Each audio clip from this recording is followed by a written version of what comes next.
जिस रात आप अपने बच्चे को घर लाते हैं, कोई आपको बिल नहीं थमाता। आपको एक नन्हा सा इंसान, एक कंबल और हजारों खामोश सवाल मिलते हैं।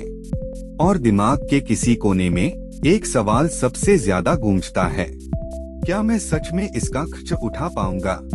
मैं आपको एक कपल की कहानी सुनाता हूँ। नाम मान लीजिए आर्यन और मीरा। जब मीरा प्रेग्नेंट हुई, दोनों खुश भी थे और अंदर से थोड़े डरे हुए भी। थोड़ी सी सेविंग्स थी, पक्की नौकरी थी और आगे क्या आने वाला है इसका अंदाजा नहीं था। तो आज हम उनकी पूरी जर्नी साथ में स्टेप बाय स्टेप समझेंगे। वीडियो के अंत तक आपको पता चल जाएगा कि एक बच्चे पर साल दर साल कितना खर्च होता है और सबसे जरूरी, बिना घबराए उसके लिए तैयारी कैसे करनी है।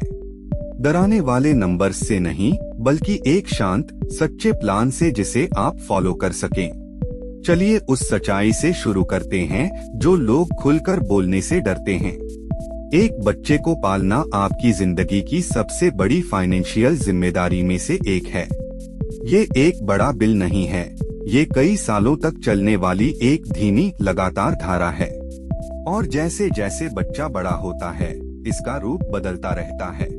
तो इसे ऑनेस्टली तोड़कर समझते हैं उन स्टेजेस में जो हर पेरेंट जीता है। पहला साल होता है छोटी छोटी लगातार खरीदारी का साल। डायपर, फॉर्मूला या फीडिंग का सामान और कपड़े जो बस 10 मिनट फिट आते हैं। एक क्रिब, एक स्ट्रोलर, एक कार सीट और 100 चीजें जिनकी उम्मीद नहीं थी।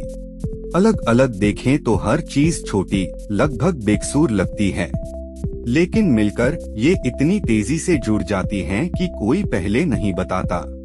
फिर आते हैं मेडिकल खर्चे, चाहे डिलीवरी आराम से और हेल्दी ही क्यों न हो।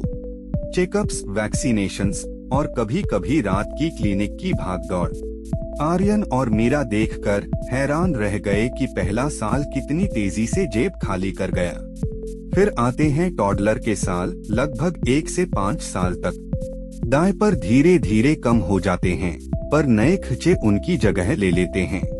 खाना, जूते, खिलौने और प्री स्कूल या डे केयर के शुरुआती साल।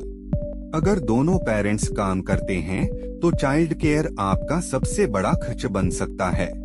कभी कभी ये हर महीने दूसरे घर के किराए जितना खर्च मांग लेता है। फिर आते हैं स्कूल के साल और यहाँ नंबर सच में ऊपर चढ़ने लगते हैं। स्कूल फीस, यूनिफॉर्म, किताबें, कॉपियाँ और न खत्म होने वाले छोटे छोटे चार्जेस। फिर होती हैं एक्टिविटीज, स्पोर्ट्स, ट्यूशन और बर्थडे पार्टीज। और ये खामोश दबाव कि अपने बच्चे को वही दो जो दूसरे बच्चों के पास है। जैसे जैसे बड़े होते हैं, ज्यादा खाते हैं, बड़े कपड़े चाहिए और अपनी दुनिया चाहिए। फोन, इंटरनेट और एक सोशल लाइफ सब अपनी कीमत के साथ आते हैं। और आखिर में टीनेज और कॉलेज के साल, सबसे महंगा दौर। हायर एजुकेशन का खर्च पहले के सारे खर्चों को मिलाकर भी पार कर सकता है। तो दूर से देखें तो एक बच्चे को पालना खर्चों की एक मैराथन है। ये एक बार झेल कर खत्म होने वाली स्प्रिंट नहीं, ये 2 दशक की लगातार जिम्मेदारी है। लेकिन यहाँ एक बात है जो आर्यन और मीरा को बहुत सुकून देती है। आपको ये सब एक साथ नहीं चुकाना पड़ता। आपके पास तैयारी के कई साल हैं, अगर आप आज से आगे सोचना शुरू करें। अब बात करते हैं उन खर्चों की जिनके बारे में कोई आपको शायद ही आगाह करता है। क्योंकि डायपर और फीस तो फिर भी अंदाजा लगाने में आसान है। असली मुश्किल है वो छुपे हुए खर्चे जो नए पेरेंट्स को चुपके से पकड़ लेते हैं। पहला छुपा खर्च है खो जाने वाली इनकम। हो सकता है एक पेरेंट अपना करियर रोक दे या काम के घंटे कम कर दे बच्चे के लिए। कमाई में वो गैप एक असली खर्च है, भले उसका कोई बिल कभी न आए। दूसरा छुपा खर्च है छोटी छोटी लगातार लाइफस्टाइल क्रीप। अचानक आप ज्यादा बाहर से खाना मंगवाने लगते हैं क्योंकि थके हुए और टाइम से बाहर हैं। आप कन्वीनियंस, कंफर्टर और शॉर्टकट्स खरीदते हैं बस हफ्ता खींचने के लिए। कोई भी चीज बड़ी नहीं लगती, पर महीने दर महीने ये जुड़ जाती है। तीसरा छुपा खर्च है इमोशन स्पेंडिंग। आप अपने बच्चे को पूरी दुनिया देना चाहते हैं, इसलिए जरूरत से ज्यादा हाँ कह देते हैं। हर खिलौना, हर ट्रीट, हर छोटी चीज उस पल में प्यार जैसी लगती है। हम इस पर वापस आएंगे क्योंकि यही वो जाल है जो अच्छे पेरेंट्स को फंसाता है। चौथा छुपा खर्च है आपके अपने फ्यूचर पर पड़ता दबाव। सब कुछ बच्चे पर लुटा देना और खुद को भूल जाना बहुत आसान है, और ये खामोश त्याग आगे चलकर आपको बहुत महंगा पड़ सकता है। आर्यन और मीरा ने शुरू में ही एक जरूरी बात समझ ली। खतरा वो एक बड़ा खर्च नहीं था जो उन्हें सामने दिख रहा था। खतरा वो 100 छोटे खर्चे थे जिनके बारे में उन्होंने कभी सोचा ही नहीं था। तो अब हम ठीक इसी के लिए प्लान बनाएंगे। पहले बात करते हैं कि बच्चे के आने से पहले तैयारी कैसे करें, क्योंकि सबसे शांत पेरेंट्स वही होते हैं जिन्होंने पहले से तैयारी की हो। पहला कदम है बच्चे के आने से पहले एक बफर बनाना। अगर हो सके तो प्रेगनेंसी के महीनों में पैसों का एक कुशन जमा कर लें। वो कुशन उन शुरुआती अफरातफरी वाले महीनों से घबराहट निकाल देता है। जब आप पैसों को लेकर टेंस नहीं होते तो आप बस वहाँ उस पल में हो पाते हैं। दूसरा कदम है अपनी नई मंथली हकीकत को समझना। साथ बैठकर ईमानदारी से अपने नए खर्चों का अंदाजा लगाएं। बच्चे के रेगुलर खर्चों को अपने नॉर्मल बजट में जोड़ लें, एक एक लाइन। असली नंबर पहले से देखना डरावना होता है, पर ये बहुत ताकतवर है, क्योंकि जिस खर्च के लिए आप तैयार हैं वो आपको कभी अचानक हिला नहीं सकता। तीसरा कदम है मजबूरी आने से पहले ही खर्चे कम कर लेना। ऐसे खर्चे ढूंढें जिन्हें आप अभी चुपके से काट सकें जब जिंदगी शांत है। जो यूज नहीं करते उसे बंद करें, जो सिंपल हो सकता है उसे सिंपल करें, जगह बनाएं। स्लीपलेस रातें शुरू होने से पहले अपनी स्पेंडिंग एडजस्ट करना कहीं आसान होता है। चौथा कदम है अपने पार्टनर के साथ पैसों पर खुलकर बात करना। कौन किसका खर्च उठाएगा, तंग महीने को कैसे संभालेंगे, दोनों किस बात से डरते हैं। पैसों की लड़ाई नए पेरेंट्स के लिए सबसे बड़े तनावों में से एक होती है। अभी एक शांत सच्ची बात बाद की 100 तनाव भरी बातों से बचा लेती है। आर्यन और मीरा ने एक शांत शाम बस इन सब बातों पर बात करते हुए बिताई। उन्होंने सब कुछ हल नहीं किया, पर वो इस फिक्र में अकेला महसूस करना छोड़ दिए। और इसी बात ने किसी भी स्प्रेडशीट से ज्यादा उनका फील ही बदल दिया। अब बात करते हैं नींव बनाने की, यानी किड फंड और आपके बफर की। इसे पैसों के 2 अलग पूल समझिए, 2 अलग कामों के साथ। पहला पूल है आपकी फैमिली का सेफ्टी बफर। ये वो पैसा है जो किसी अचानक अर्जेंट सरप्राइज को कवर करता है। एक मेडिकल बिल, नौकरी में एक झटका, या वो महीना जब सब कुछ एक साथ बिगड़ जाए।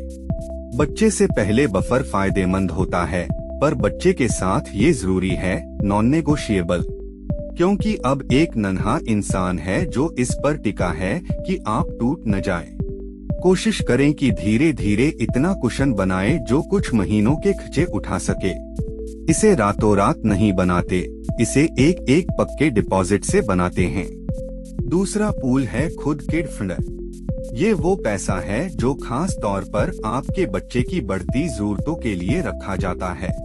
स्कूल एडमिशन, नया टर्म, कोई एक्टिविटी या अचानक आने वाला यूनिफॉर्म। ट्रिक ये है कि इसे ऑटोमेटिक बना दें ताकि आपको कभी खिंच महसूस ही न हो। जिस दिन सैलरी आए उसी दिन एक छोटा सा रेगुलर ट्रांसफर सेट कर दें। इसे ऐसे समझिए जैसे ये एक बिल है जो आप अपने बच्चे के फ्यूचर को देते हैं। थोड़ी सी रकम भी ईमानदारी से दी गई सालों में असली सिक्योरिटी बन जाती है। और इस फंड को अलग रखें ताकि आपका मन किसी और चीज पर खर्च करने को न ललचाए। आर्यन और मीरा ने इतनी छोटी रकम से शुरू किया कि वो लगभग बेवकूफी लगी, पर उसे महीने दर महीने बढ़ते देखना उन्हें एक शांत आत्मविश्वास दे गया। वो न सिर्फ पैसा नहीं था, वो इस बात का सबूत था कि अब वो तैयार थे। अब बात करते हैं परिवार को सुरक्षित रखने की, क्योंकि जिंदगी अनिश्चित है। ये वो हिस्सा है जिसके बारे में कोई सोचना नहीं चाहता, और इसीलिए हमें सोचना जरूरी है। जिस पल कोई आपकी इनकम पर निर्भर हो जाता है, सुरक्षा ऑप्शनल नहीं रह जाती। सुरक्षा की पहली परत है कमाने वाले पेरेंट्स के लिए लाइफ कवर। अगर आपको कुछ हो जाए तो आपके बच्चे की जिंदगी उसके साथ नहीं ढहनी चाहिए। एक सिंपल सच्चा लाइफ कवर ये पक्का करता है कि आपके परिवार का ख्याल रखा जाए। इतना लें कि आपकी कई सालों की इनकम की जगह ले सके, सिर्फ नाम का कवर नहीं। और सीधी सादी वाली टर्म कवर लें, वो उलझी हुई इन्वेस्टमेंट मिलीजुली वाली नहीं। दूसरी परत है पूरे परिवार के लिए एक अच्छा हेल्थ कवर। एक ही बड़ी बीमारी कई सालों की सेविंग्स को कुछ दिनों में खत्म कर सकती है। पक्का करें कि आपका बच्चा शुरू में ही एक अच्छे फैमिली हेल्थ प्लान में जुड़ जाए। तीसरी परत है एक वसीयत, चाहे एक सिंपल सा ही क्यों न हो। इसके बारे में सोचना भारी लगता है, पर ये सबसे दयालु चीजों में से एक है जो आप कर सकते हैं। ये पक्का करता है कि अगर आप न रहें तो आपके बच्चे का ख्याल वैसे रखा जाए जैसे आप चाहते। सुरक्षा का मतलब सबसे बुरे की उम्मीद करना नहीं है। इसका मतलब ये पक्का करना है कि अगर जिंदगी नाइंसाफी करे तब भी आपका बच्चा सुरक्षित खड़ा रहे। आर्यन और मीरा ने ये सब एक बार सेट किया और फिर शायद ही कभी इसके बारे में सोचा। यही तो खूबसूरती है सही सुरक्षा की, ये बस चुपचाप पहरा देती रहती है। अब बात करते हैं उनकी एजुकेशन के लिए बचत की, यानी सबसे बड़ी चीज। यहीं पर अच्छे दिल वाले पेरेंट्स अपनी सबसे दुखदाई गलती करते हैं। वो अपने बच्चे का फ्यूचर बनाने के लिए अपना फ्यूचर कुर्बान कर देते हैं और ये उल्टा पड़ जाता है। यहाँ एक सच है जो कड़वा लगता है पर आपको आजाद कर देगा। आपका बच्चा अपनी पढ़ाई के लिए लोन ले सकता है, पर आप अपने रिटायरमेंट के लिए लोन नहीं ले सकते। तो आपको पहले अपना फ्यूचर बचाना है, फिर उनका बनाना है। ये स्वार्थी लगता है, पर ये स्वार्थ का ठीक उल्टा है। अपने बच्चे को आप सबसे बड़ा तोहफा ये दे सकते हैं कि आगे चलकर आप उनके लिए बोझ न बने। तो नियम सिंपल है, अपना रिटायरमेंट और उनकी एजुकेशन साथ साथ बनाएं। एक को खाली करके दूसरे को मत भरिए। एजुकेशन फंड जल्दी शुरू करें, क्योंकि समय आपके लिए सारा भारी काम करता है। थोड़ी सी पक्की रकम जब वो नन्हे से हैं, तब शुरू की, कॉलेज तक बहुत बड़ी हो जाती है। वही रकम जब वो टीनेजर हो तब शुरू करें, तो उसे बढ़ने का समय ही नहीं मिलता। तो समय न कि आपके डिपॉजिट का साइज, यहाँ आपकी असली सुपर पावर है। एजुकेशन का पैसा किसी ऐसी जगह रखें जो लंबे समय में लगातार बढ़े, और जैसे जैसे कॉलेज पास आए उसे धीरे धीरे किसी ज्यादा सुरक्षित और स्थिर जगह ले जाए। आप नहीं चाहते कि जिस साल फीस देनी हो उसी साल अचानक गिरकर नुकसान हो। आर्यन और मीरा ने अपनी बचत को दो साफ लेन में बांट दिया। एक लेन अपने बुढ़ापे के लिए, एक लेन मीरा की बेटी के फ्यूचर के लिए। किसी लेन ने कभी दूसरे को नहीं लूटा और इस संतुलन ने उन्हें सुकून दिया। अब बात करते हैं उस जाल की जो सबसे ज्यादा प्यार करने वाले पेरेंट्स को फंसाता है। गिल्ट स्पेंडिंग, यानी अपराध बोध में की गई खरीदारी। ये वो ख्वाहिश है कि टाइम न दे पाने के गिल्ट से खरीदारी करके निकल जाए। आप लंबे घंटे काम करते हैं, कुछ पल मिस कर देते हैं और गिल्ट चुपचाप बढ़ता जाता है। तो आप महंगा खिलौना खरीद लेते हैं, बड़ा गिफ्ट, वो चीज जिसकी तरफ उसने उंगली की थी, और एक पल के लिए गिल्ट हल्का हो जाता है और ये प्यार जैसा लगता है। पर आपका बच्चा सालों बाद असल में क्या याद रखता है, सुनिए। वो गिफ्ट की कीमत याद नहीं रखता, वो ये याद रखता है कि आप सच में वहाँ थे या नहीं, मौजूद और सुनते हुए।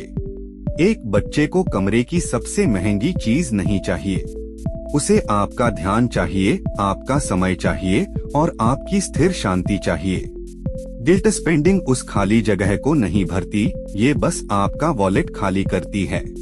और इससे बुरा, ये धीरे धीरे बच्चे को सिखाती है कि प्यार शॉपिंग बैग में आता है। आर्यन और मीरा ने खुद को एक से ज्यादा बार ऐसा करते पकड़ा। थके हुए, गिल्ट में, टाइम के बजाय वॉलेट की तरफ हाथ बढ़ाते हुए। तो उन्होंने एक दूसरे से एक शांत वादा किया। जब गिल्ट उठे तो ध्यान दो, खरीदारी नहीं। जमीन पर बैठकर 1 घंटा खेलना किसी भी खरीदी हुई चीज से बेहतर है, और इसकी कीमत कुछ नहीं सिवाय उस चीज के जो आपके बच्चे को सबसे ज्यादा चाहिए, यानी आप। अब इन सब को एक साथ लाते हैं उस सोच में जो इस पूरे प्लान को संभालती है। बजट में एक बच्चे को पालना अभाव या कमी के बारे में नहीं है, ये इंटेंशनल होने के बारे में है, ताकि आपका पैसा वहां जाए जो सच में मायने रखता है। एक अच्छे से प्लान किया हुआ बचपन गरीब नहीं होता, वो ज्यादा शांत और सुरक्षित होता है। आपका बच्चा बड़ा होकर ये नहीं चाहेगा कि काश आप खिलौनों पर ज्यादा खर्च करते। वो बड़ा होकर शुक्रगुजार होगा कि आपने उसे स्थिरता, मौजूदगी और शांति दी। बच्चे को अच्छे से पालने के लिए आपका अमीर होना जरूरी नहीं है, आपको तैयार होना, इंटेंशनल होना और खर्चों के बारे में सच्चा होना जरूरी है। बफर बनाएं, फंड बनाएं, परिवार को सुरक्षित करें और सब्र के साथ बचत करें। अपने फ्यूचर की रक्षा करें ताकि आप कभी उनके लिए बोझ न बने। और अपना प्यार घंटों में खर्च करें, सिर्फ पैसों में नहीं। ऐसा करें और आप अपने बच्चे को वो एक चीज देंगे जो पैसे से नहीं खरीदी जा सकती। एक ऐसा पेरेंट जो शांत है, मौजूद है और पैसों के डर से टूटा हुआ नहीं है। तो मेरा आपसे एक सवाल है, वो एक चीज क्या है जिसके लिए आप अपने बच्चे के 1 साल और बड़े होने से पहले सबसे ज्यादा तैयारी करना चाहते हैं? कमेंट्स में जरूर बताइए, मैं हर एक पढ़ता हूँ। अगर इसने आपको पेरेंटिंग का एक शांत प्लान दिया तो पैसों का सच को फॉलो करें और ऑनेस्ट मनी गाइड्स के लिए हम जिंदगी के बड़े फैसले सिंपल भाषा में समझाते हैं, बिना हाइप और बिना दबाव के। देखने के लिए शुक्रिया और अपने बच्चे को प्यार और एक प्लान के साथ पालिए।